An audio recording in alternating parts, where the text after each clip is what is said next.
when people think about pyramids, they look across the ocean. But long before colonization, long before history books drew borders, North America was already sacred ground. And these weren't villages, these were ceremonial cities built within earth instead of stone, aligned to the sun instead of kings. Where you're about to hear about is some of the myths that weren't imported from elsewhere, they were America's original temples. Now, the first of these is the Cahokia mounds, which are in Illinois.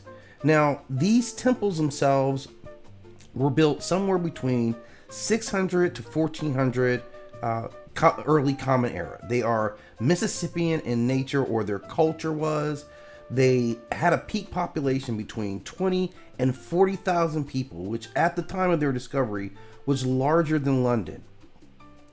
These were really about full ceremonial metropolis is what it was. They had political capital, religious centers, astronomical observatories. There was a monk's mound of a true four-tiered pyramid aligned within the cardinal directions, which we know is very important. Now, the key feature to this was the monk's mound, which was the largest earth pyramid in the Americas.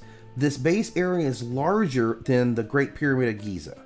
This has a solar calendar used to mark solstices and equinoxes, and they had a priestly astronomy in action. Now, this was also elite burial grounds. This was sacred retainers buried with rulers. This was clear hierarchy and divine kingship.